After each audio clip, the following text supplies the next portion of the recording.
High friends welcome back to my channel. तो आज के आमी जाচ্ছি ন্যানোপ্লাস্টিয়া করতে। ন্যানোপ্লাস্টিয়া ফার্স্ট টাইম করতে যাচ্ছি। স্ট্রেট স্মুথ তো অনেকবার করেছি, কিন্তু ন্যানোপ্লাস্টিয়া ফার্স্ট টাইম করছি। আর আগের বার যেখানে স্ট্রেটনিং করেছিলাম সেখানে তো চুলের খুব বাজে অবস্থা করে দিয়েছিল। তো এখানে ব্রেকেজ হয়েছে, কার্লিটা হয়েছে, ওটা আমার ন্যাচারাল হেয়ার, ওটা কোনো ব্যাপার না, কিন্তু পুরো প্রপার ব্রেকেজ হয়েছিল আমার চুল। মাঝখান দিয়ে ভেঙে গিয়েছিল। ওরা হার্ট ক্রিম দুবার ইউজ করে ফেলেছিল, মানে যে পার্লারেই দেখিয়েছি তারাই বলেছে যে অ্যাপ্লাই করতে পারেনি। হার্ট ক্রিম মেবি ওখানে বেশি ফেলে দিয়েছে বা দুবার ইউজ করেছে, এই কারণে এই অবস্থা আমার ঘটেছে হেয়ারে। বাড়ির দিয়ে তাড়াতাড়ি রেডি হয়ে বেরিয়ে গিয়েছিলাম। স্ট্রেটনিং স্মুথনিং বারবার করলেও না, এই ন্যানো প্লাস্টিয়াটা ফার্স্টবার যেহেতু করছি একটু ভয়েই ছিলাম। যাওয়ার সঙ্গে সঙ্গে ওরা ফ্লোরা অ্যাক্টিভের শ্যাম্পুটা দিয়ে হেয়ার ওয়াশ করে দিয়েছে। আর ওদিকে হাজব্যান্ড না হেয়ার কাট আর একটুখানি ডিটান করিয়ে নিচ্ছে, পুজোর সামনে বলে কথা।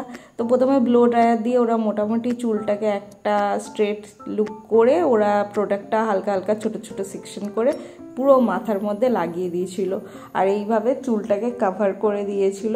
আর আমি না প্রত্যেকবার এটা আমার সাথে হয়, খুব বোর ফিল করি, তাই জন্য আমি একটা মুভি ডাউনলোড করে নিয়ে গিয়েছিলাম, যাতে করে নেট না কাজ করলে আমি বসে বসে একটা মুভি দেখে টাইমটাকে কাটিয়ে ফেলতে পারি।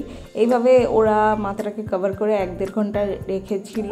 আর রাখার পরে হালকা জল দিয়ে, মানে এক বাটি বলতে পারো, আমরা যে ছোট বাটিতে মাছের ঝোল মাংসের ঝোল খাই ওরকম একটা বাটি, মানে বোঝানোর জন্য জাস্ট বলছি, ওরকম বাটিতে 1 বাটি জল নিয়ে পুরো মাথায় ঢেলেছিল, মানে পুরোটাকে ওয়াশ করেনি, মানে ওই লেজি রিন্স যেটাকে বলে ওদের ভাষায়, মানে 1 বাটি জল মাথায় ঢেলেছিল যাতে করে প্রোডাক্টটা কিছুটা বেরিয়ে যায়, পুরোপুরি না বেরোয়। এরপরে ব্লো ড্রায়ার করে পুরো চুলের মধ্যেই প্রোডাক্টটাকে আবার দিয়ে দিয়েছিল। স্ট্রেটনিংয়ে যেমন আমাদের হার্ট ক্রিমটা ধুয়ে ফেলে দেওয়া হয়, সেরকম কিছু করা হয়নি। তো মানে পুরো প্রোডাক্টটাই মাথায় ছিল বলতে পারো, কিছুটা বার করেছিল ওরা লেজি রিন্স করে। দিয়ে হেয়ারটাকে এরকম ছোট ছোট সেকশন বানিয়ে ফেলছে ওরা, যাতে ওদের সুবিধা হয়। ব্লো ড্রায়ার করে প্রথমে হালকা শুকিয়ে নিয়েছিল, হালকা বলবো না, 90% তো শুকিয়েই নিয়েছিল। তারপরে এই যে স্ট্রেট করছে ছোট ছোট সেকশন নিয়ে, আর প্রচুর ধোঁয়া উঠছিল। এই টাইমে না আমার একটা মাস্ক ক্যারি করা উচিত ছিল, ওরা প্রোভাইড করেনি, তবে আমার নিয়ে যাওয়া উচিত ছিল। তারপরে ওরা একটু ওদের ফ্লোরা অ্যাক্টিভেরই শ্যাম্পু আর হেয়ার মাস্কটা লাগিয়ে আমার হেয়ারটাকে ওয়াশ করে দিয়েছিল। এটা 1 ডে হেয়ার ওয়াশ হয়। আর যারা ভার্জিন হেয়ার, মানে কোনো দিন কিছু করেনি স্ট্রেটনিং স্মুথনিং, তারা নেক্সট দিন গিয়ে এটা করতে পারে, তাহলে ভালো রেজাল্ট পাওয়া যায়, আমি যেটুকু বুঝলাম। আর ওখানে স্যান্ডউইচ চা কফি দিলেও না সারা দিন বসে আছি। প্রায় 12:30 এসেছি, 8:30-9টা নাগাদ বেরিয়েছি। তো আমার একটু খিদেও পেয়ে গিয়েছিলো, আর হাজব্যান্ড বেরিয়েছে যেহেতু, ও একটু মোমো আর স্যুপ খেয়ে নিল আমার সাথে।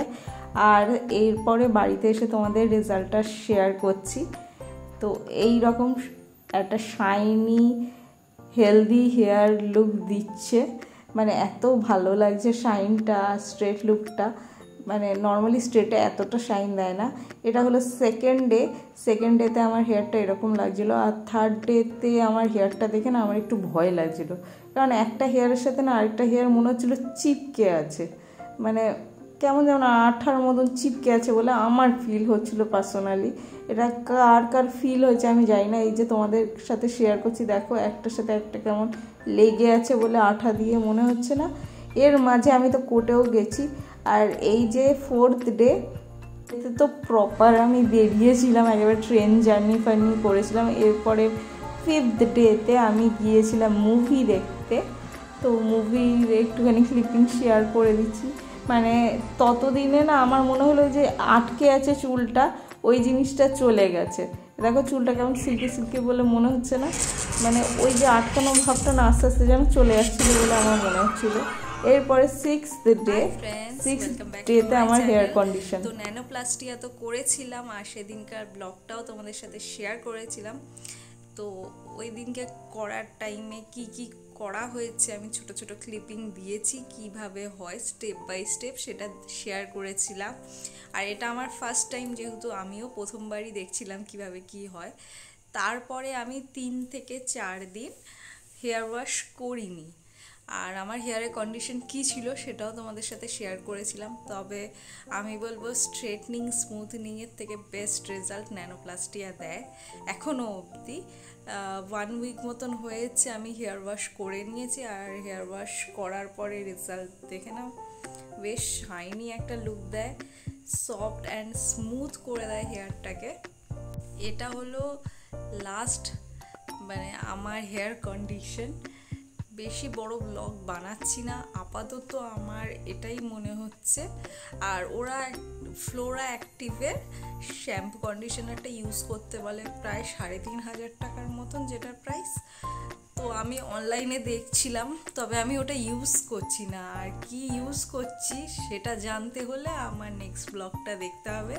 তোমরা জানতে চাইলেই আমি এটা নিয়ে একটা ব্লগ বানাবো যে আমি হেয়ার কি শ্যাম্পু কন্ডিশনার ইউজ করছি। কারণ 3,500 টাকা শ্যাম্পু কন্ডিশনারের পেছনে ওয়েস্ট করাটা আমার ঠিক যুক্তিসম্মত লাগে না।